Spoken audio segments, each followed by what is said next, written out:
আমি এই নির্বাচনের আগেও অতীত নির্বাচনগুলোতে বা বাংলাদেশে যে সকল নির্বাচন হয়, জাতীয় সংসদ, উপজেলা পরিষদ, তারপর হচ্ছে চেয়ারম্যান নির্বাচন, তো সেখানে আমাদের বড় বড় যারা প্রার্থী আছে, যাদের শত হাজার কোটি টাকার গল্প ফেসবুকে বা মিডিয়াতে আমরা দেখি, বাট যখনই নির্বাচনী হলফনামা আসে তখন দেখবেন যে তাদের আয় উপার্জন নাই। যেমন এইবারের নির্বাচনী হলফনামাতেও ববি হাজ্জাজের সম্পদ দেখা হাসি উঠছে। তার বাপ মুসাবিন শমশেরের কত হাজার কোটি টাকার প্রপার্টি, তাই না?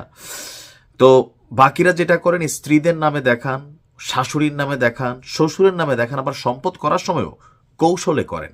নির্বাচন আসলে গরিব সাজতে চান। তবে জামাতের আমির তিনি দেখিয়েছেন ব্যতিক্রম গল্প।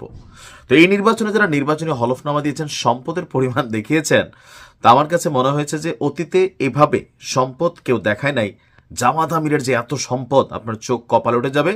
তবে সত্যটাই তিনি প্রকাশ করেছেন। একজন মানুষ সম্পদ অর্জন করতে পারে, নির্বাচন করবে, সো মানুষ জানে এলাকায় আপনার কি আছে না আছে। যখন গণমাধ্যমে দেখবে আপনি মিথ্যা কথা বলেন, আপনার প্রতি তো প্রথমেই মানুষের অনাস্থা তৈরি হয়। এটা বাংলাদেশের নির্বাচনী কালচার। তবে জামাত আমিরকে ধন্যবাদ দেই তার স্থাবর অস্থাবর সম্পত্তির একটা সামারি সামনে আনার জন্য। বাংলাদেশ জামাত ইসলামীর বর্তমান আমির ডাক্তার শফিকুর রহমানের এই মুহূর্তে ক্যাশ টাকা আছে 60,76,497 টাকা। এটা ওনার নামে ডিপোজিট করা একটা টাকা। এখন নির্বাচনী হলফনামার এই যে স্টেটমেন্টগুলো আসে, সেগুলো হচ্ছে ডকুমেন্টারি, অর্থাৎ ব্যাংকে যেইভাবে আপনার কাছে জিনিসপত্রগুলো আছে, ম্যাক্সিমাম টাকার হিসাবটা ওইভাবে আসে। তো ক্যাশ টাকা থাকতে পারে, বিনিয়োগের লগ্নিতে, ওইগুলো আসলে আসে না। এরপর আছে 1,00,000 টাকা মূল্যের 10 ভরি স্বর্ণ। এখন এটাকে অতীতে 1,00,000 টাকা করে কিনছিল, তাহলে বর্তমানে এই স্বর্ণের দাম 20 লক্ষ। আর যদি বর্তমানে 1 লক্ষ হয়, তাহলে স্বর্ণের ক্যারট কত, 14 বা নিচে আছে কিনা জানি না। পাশাপাশি 11.77 শতক জমির উপর রয়েছে তার নিজের নামে একটা ডুপ্লেক্স বাড়ি, যার মূল্য 27 লাখ টাকা। এটা তৎকালীন সময় সম্ভবত। এখন একটা ডুপ্লেক্স বাড়ি করতে 2-2.5 কোটি 5 কোটি টাকা খরচ হয়ে যায় একটু শৌখিন মানুষ যারা।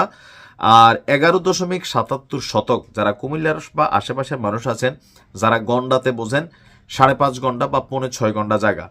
সো এগুলো হয়তো তিনি আগে যখন তার জীবনের উত্থান বা যৌবনের উত্থান, সম্পদের উত্থান, তখনকার প্রাইসটা এরকম। রাইট নাও আপনি হিসাব করলে এগুলা কোটি কোটি টাকার সম্পত্তি। একই সঙ্গে তিনি একজন চিকিৎসক, এটা সকলে কম বেশি জানেন।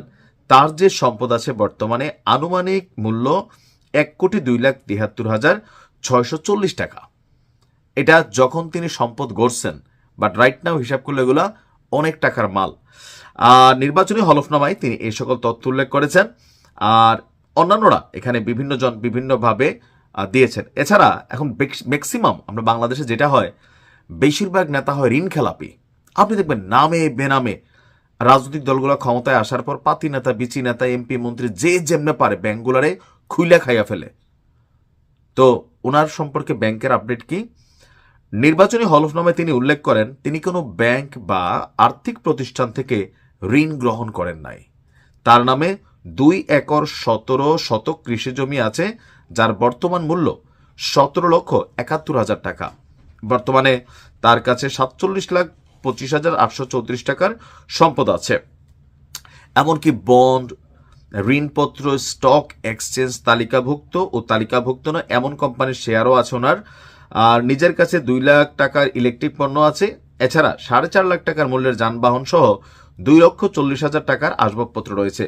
তো জামাতের আমির সাহেব যে গাড়িটা চড়েন, এটা আসলে কিভাবে চড়েন? আমি বলি, জামাতকে আমি খুব কাছ থেকে অনেকের সাথে কথা হয়, কেন্দ্রীয় বা লোকাল পর্যায়ের যারা আছেন, বিএনপিরও সবার সাথে যেহেতু আমরা নিউজ করি, কথা হয়।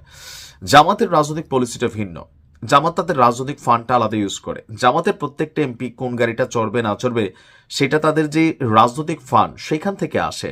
নির্বাচনের সময় তাদের যে খরচটা, সেটা তাদের যে রাজনৈতিক ফান্ড, অর্থাৎ বাইতুল মাল সহ বিভিন্ন যে ফান্ড, সেই ফান্ড থেকে তারা কিন্তু এই টাকাগুলো খরচ করে। যার কারণে ব্যক্তিগতভাবে তাদের গাড়ি অনেকের আছে, অনেকের নাই। আর তারা বিভিন্ন সময় যে গাড়ি ঘোড়া, তাদের ব্যবসার তো শেষ নাই। জামাত একমাত্র বাংলাদেশের রাজনৈতিক দল যারা রাজনীতির পাশাপাশি ব্যবসায়িকভাবে, কমার্শিয়ালি নিজেরা এবং তাদের কর্মীদের এস্টাবলিশ করছে। অন্যান্য দলগুলোতে আসলে আপনি দেখেন কটা প্রতিষ্ঠান আছে, আবার সেই প্রতিষ্ঠানগুলোতে আরেকটা উদারতা আছে অন্যান্য দলের, যেটা জামাতের মধ্যে খুবই কম আছে। যেমন এটাকে নিয়ে কেউ সমালোচনা করেন, আবার কেউ প্রশংসা করেন। আমি মনে করি এটা ঠিক আছে।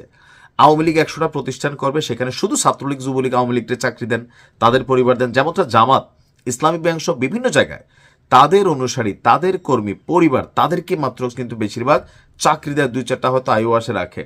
এখন আওয়ামী লীগ অধ্যুষিত বা বিএনপি অধ্যুষিত যে কোম্পানিগুলো আছে সেখানে সবাই চাকরি করে। তো বেটার হচ্ছে প্রত্যেক দলে নিজস্ব কোম্পানি টম্পানি করুক, সেখানে চাকরি দেখ। তো নানানভাবে জামাত তাদের অর্থনৈতিক ব্যাকগ্রাউন্ডটা তৈরি করে। ভালো থাকুন, আসসালামু আলাইকুম।